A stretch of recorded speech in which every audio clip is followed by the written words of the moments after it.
Hello, I'm Beth McComish. I'm the artist in residence at the Mater Hospital, and I work across many different units in North Belfast. And today I wanted to show you really a technique called needle felting and explain a bit how I use this in workshops at the hospital and on the different units. Needle felting sounds way more complex than it really is, and I use it a lot. It's a very quick way to produce very bright, vibrant results for individuals that I work with. I've used it in many different circumstances, one being the Mater's maternity unit, their antenatal clinic, and surprisingly enough, the family, siblings and mums in labour really enjoyed it. When you felt you need, four things really: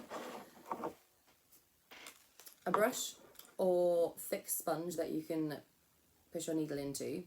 I use a brush. It's very similar to a horse brush. It's very dense, and it's about 2 inches thick. I use something called pre-felt that we felt onto. I cut it usually into quite small squares, especially if I'm sitting in a clinic and wanting patients, family members to create something with me quite quickly. I then use a punching tool.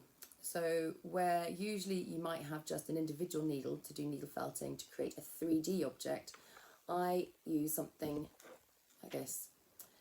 2 reasons: it has the protective case on the outside because the needles are barbed and sharp. And the second reason is it creates a very repetitive motion that's very relaxing and very easy to use. An elderly patient can grip it quite easily here. I can help as well by placing my hand on top. The same for a younger client. When I'm working with younger people, it's making sure they know where the sharp needles are and always making sure where this hand is. So this hand is holding your block. It's never underneath the pre-felt.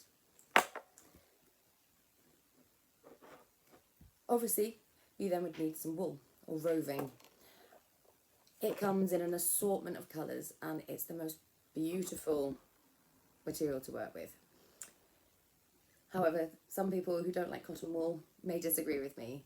I don't have a problem with it, and most people don't. I'm going to create a very quick square that I would make usually within 3 to 4 minutes with a mum-to-be or a young person.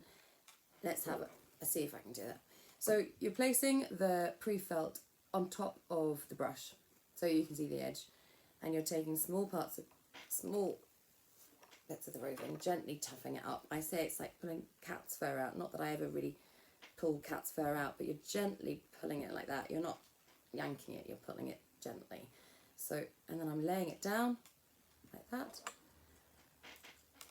making sure this hand is out the way. I am then pushing the needles in, and you'll hear a click each time it presses down. You do not want to go fast. You want to keep this a nice regular motion going up and down. It's a very satisfying technique. You have to experience it first. Unfortunately, I can't translate that through the screen. You hear the click? And there you have the first part felted. You could then move on to a different colour.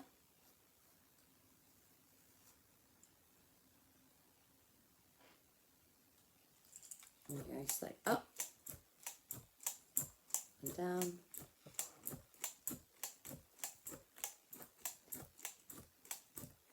And there you have it.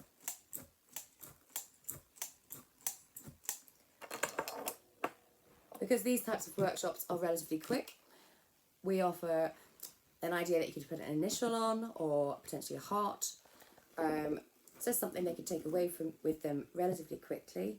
and have the satisfaction of knowing that they've made it themselves and it's produced and it's a beautiful thing. So here's one, there's a wee heart that a client had made.